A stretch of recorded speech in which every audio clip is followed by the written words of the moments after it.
Hey, everybody.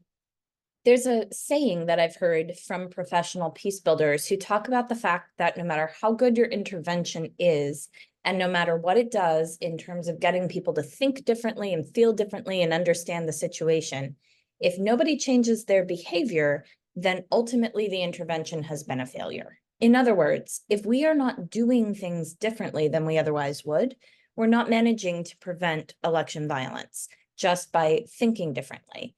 It's a great thing to understand what the environmental dynamics of election violence are and to get a basic concept of how I can change my thinking and learn how to stop otherizing and stop dehumanizing. And that will influence my behavior to a certain extent. But now is the moment when I want to ask you the question, have you changed your behavior intentionally? Is there anything that you're doing in your life that is different than what you did before you started watching these videos? For example, and you do not have to do all of these things. The question is whether you have done some of these things. Have you gotten to know someone that you didn't know already? Did you reach out intentionally and start building a new relationship and make a connection with somebody who comes from a different idea or a different demographic group?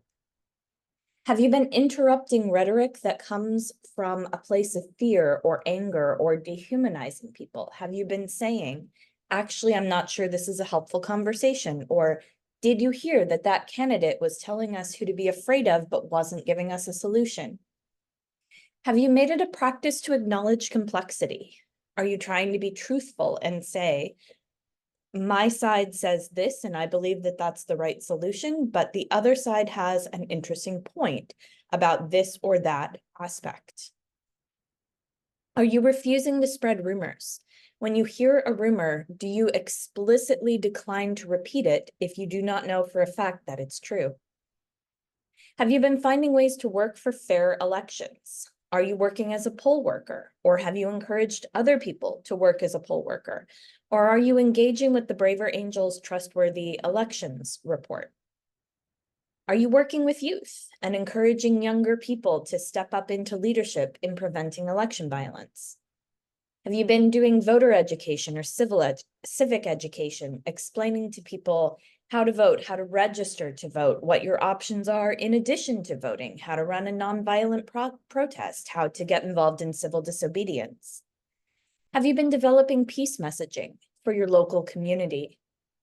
And have you been calling up candidates and media representatives and saying that you expect better, that you are not a fan of the violence-inducing rhetoric that you're hearing, and you specifically want people to be talking about solutions? Again, if we haven't changed our behavior, then ultimately the movement itself is not successful.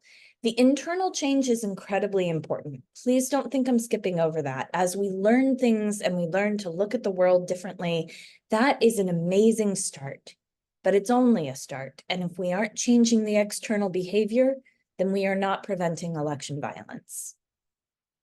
Next time we talk, we'll talk about another action step. And this one will actually be a little bit more fun.